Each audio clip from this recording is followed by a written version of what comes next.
21 दिन की चुनौती आपके जीवन शैली में नए आदत को अपनाने के लिए एक बड़ा और प्रेरणादायक तरीका हो सकता है। चाहे यह किसी नए आदत को अपनाना हो, आपके आहार को बेहतर बनाने हो, नियमित व्यायाम करने हो, या मानसिक स्थिति को बेहतर बनाने हो, 21 दिन का लक्ष्य स्थापित करने में मदद कर सकता है। बस याद रखें कि कुछ आदतों को पूरी तरह से स्थापित होने में और अधिक समय लग सकता है, और दीर्घकालिक परिवर्तन के लिए नियमितता महत्वपूर्ण है। आप जो भी आदत बनाना चाहते हो उसे लगातार 21 दिन तक करो। जैसे कि अगर आपको सुबह 6 बजे उठने की आदत डालनी है तो कल से ही सुबह 6 बजे उठना शुरू कर दो। हो सकता है कि आपको शुरुआत में थोड़ी तकलीफ हो या आपको यह नई आदत डालने में थोड़ी मुश्किलें आएं, लेकिन आपको अपनी यह आदत लगातार 21 दिन तक करते रहना है। आप देखेंगे कि 21 दिन के बाद आप अपने आप सुबह 6 बजे उठने लगेंगे। जितनी मेहनत आपको पहले दिन करनी पड़ी थी उतनी आपको 22वें दिन नहीं करनी पड़ेगी। पर यहाँ सवाल उठता है कि 21 दिन ही क्यों? क्योंकि हमारे दिमाग को बदलने या कोई नई चीज़ को स्वीकारने में 21 दिन लगते हैं। और यह बात सच है। असल में जैसे जैसे हम कुछ नई चीज़ लगातार करते रहते हैं वैसे वैसे हमारे दिमाग के अंदर रहे न्यूरॉन्स बदलने लगते हैं और कुछ नए बनने लगते हैं। साथ ही जैसे जैसे दिन बढ़ते जाएंगे आपके लिए वह आदत सरल बनती जाएंगी। इस तरह से अगर आप 21 दिन तक किसी भी कार्य को सतत करते हैं तो वह सिर्फ शारीरिक स्तर पर ही नहीं बल्कि मानसिक स्तर पर भी बदलाव लाता है। इस घटना को और अच्छे से समझने के लिए कुछ एग्जाम्पल को देखते हैं। अगर हम कोई काम पहली बार करते हैं तब उस पर पूरा ध्यान लगाना पड़ता है। जैसे कि अगर आप पहली बार बाइक चलाना सीख रहे हैं तो आप पूरी तरह से उस पर ध्यान देंगे। लेकिन जब कुछ समय के बाद थोड़ी सी प्रैक्टिस से आप बाइक चलाना सीख जाते हो तब आप किसी से बात करते करते भी चला सकते हो। यह कैसे होता है जानते हैं। हमारे मन के दो भाग है, चेतन मन और अवचेतन मन। जब हम बाइक पहली बार चला रहे थे तब यह सब हमारे लिए नया था, इसी वजह से वो सारी प्रतिक्रियाएं चेतन मन द्वारा हो रही थी। लेकिन हमने यह काम बार बार किया, इसी वजह से यह सारी क्रियाएं हमारे अवचेतन मन में स्टोर हो गई। इसी वजह से अवचेतन मन अपने आप उस कार्य को कर देता है और हमें वह कार्य करने में किसी भी तरह की मेहनत नहीं लगती। चलिए एक और एग्जाम्पल देखते हैं। जब आप सुबह उठते हैं तो पहला काम क्या करते हैं? इसमें कोई शक नहीं कि आप उठकर सबसे पहले हाथ में ब्रश ही लेते होंगे। यहाँ उन लोगों की बात नहीं हो रही जो ब्रश करने भी आलस करते हैं। क्या कभी आप उठकर सोचते हो कि आज मुझे ब्रश करना है, या फिर क्या आप ब्रश लेते वक्त पूरा ध्यान उस पर लगाते हो? नहीं, क्योंकि यह क्रिया आप कई समय से कर रहे हो। इसी वजह से यह आदत आपके दिमाग में बैठ गई है, या कहे अवचेतन मन में चली गई है। इसी वजह से यह आपके लिए आम सी बात है। पर नई आदत बनाना इतना भी आसान नहीं है। इसके बीच में कई कठिनाई आती है। अब उसके बारे में जानते हैं। आदत बनाने पर आती कठिनाई। अब तक तो आपने सोच ही लिया होगा कि अब अगले 21 दिन में कई सारी आदतें बना लूंगा। पर यह आपकी सबसे बड़ी समस्या है। आप एक साथ बहुत सारी आदतों को बनाने में लग जाओगे। तो होगा यह कि ज़्यादा आदतों की वजह से आप किसी एक आदत पर ध्यान नहीं केंद्रित कर पाओगे।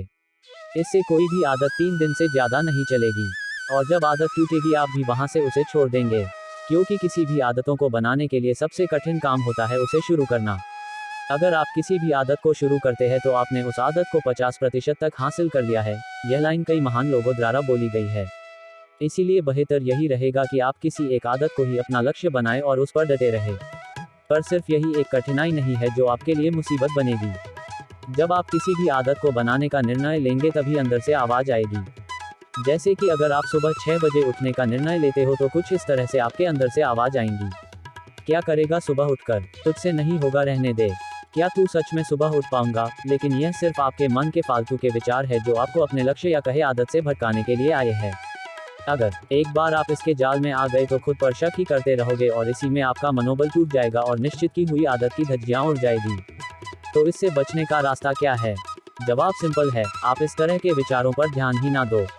क्योंकि आप जितना ज़्यादा ध्यान ऐसे विचारों पर केंद्रित करोगे आपके मन में और भी ऐसे ज़्यादा विचार आते जाएंगे। लेकिन बात यहाँ पर खत्म नहीं हो जाती। जैसे आपके 2 या 3 दिन बीतेंगे फिर से अंदर से आवाज आएगी, तेरी मेहनत वेस्ट जाएगी, इससे सिर्फ समय बिगड़ेगा, ऐसा फालतू का काम करने से अच्छा है कुछ और ही कर ले। मैं निश्चित तौर पर नहीं कह सकता कि आपके मन में कौन से विचार आएंगे, पर इस तरह के कुछ होंगे। इन सारे फालतू विचारों से बचने का एक तरीका है कि आप आदत बनाने से पहले तय कर ले कि आप यह क्यों कर रहे हैं। जैसे कि मैं क्यों सुबह उठना चाहते हूँ, उठकर मैं क्या करूँगा, क्या मैं व्यायाम करने के लिए जल्दी उठना चाहता हूँ। हो सके तो आप यह कारण किसी पेज पर लिख ले। क्योंकि जब भी आप खुद पर शक करेंगे या अपनी आदत पर से विश्वास कम हो जाएगा तब यह चीज़ आपको मोटिवेशन देगी। क्या आपने कभी एफर्मेशंस के बारे में सुना है? हम खुद को कुछ सकारात्मक बातें कहते हैं, उसे ही एफर्मेशंस कहा जाता है। जैसे आप खुद को कहेंगे कि मैं यह कर सकता हूँ, मैं हमेशा रोज सुबह जल्दी उठता हूँ, कुछ लोगों को यह बात पचकानी या फालतू लगती है, लेकिन जब हम कई बार अपने मन को कोई कार्य के बारे में या किसी चीज को पाने के लिए कहते हैं तब उसकी संभावना बढ़ जाती है। साथ ही हमें ऊर्जा का एहसास होता है। इसीलिए जब आप 21 दिन नियम 21 डेज हैबिट पर कोई आदत बनाओ तो इस पद्धति का जरूर उपयोग करें। यह निश्चित तौर पर मदद करेगी। दूसरी टिप्स यह है कि आप अपने आसपास के वातावरण को हो सके उतना आदत पर ढालने की कोशिश करें, जैसे कि अगर आप सुबह जल्दी उठना चाहते हो तो रात को 12 बजे से पहले सोने की आदत डालिए। यह भी एक आदत है कि जल्दी सोना चाहिए, पर यह इतना मुश्किल नहीं है जितना सुबह उठना। तीसरी और सबसे खास टिप्स यह है कि आप अपनी आदत को धीरे धीरे बढ़ाएं। जैसे कि अगर आप अभी सुबह के 8 बजे उठते हैं और 5 बजे उठने की आदत डालनी है तो यह आपके लिए कठिन होगा, खास करके उन लोगों के लिए जो मेरी तरह आलसी है। इसीलिए सीधा 5 बजे उठने के बदले पहले 7 बजे और फिर 6 बजे उठने का प्रयत्न करें। यह आपके लिए सरल होगा। हाँ, अगर आप इतने दृढ़ निश्चय वाले इंसान हैं जो अपनी आदत पर अड़े रहते हैं तो आप सीधा 5 बजे उठ सकते हैं। यहाँ तक हमने 21 दिन नियम की बात की, जिसमें आपने जाना कि यह कैसे कार्य करता है। तो अब बारी है कुछ सवाल जवाब की जो अक्सर पूछे जाते हैं। क्या 21 दिन आदत से बुरी आदतें छूट सकती है? हाँ, यह पद्धति सिर्फ अच्छी आदतों को बनाने में ही नहीं, बल्कि बुरी आदतों को छोड़ने में भी मदद करती है। बस करना यह है कि अगर आपको धूम्रपान की गलत आदत है तो आप इसे 21 दिन तक ना करें और आप देखेंगे कि आपकी यह बुरी आदत छूट गई है। हमें पहले कौन सी अच्छी आदतों को अपनाना चाहिए? सबसे पहले कौन सी आदत अपनानी चाहिए यह आप पर निर्भर करता है कि आपके लिए कौन सी आदत ज़्यादा महत्वपूर्ण है।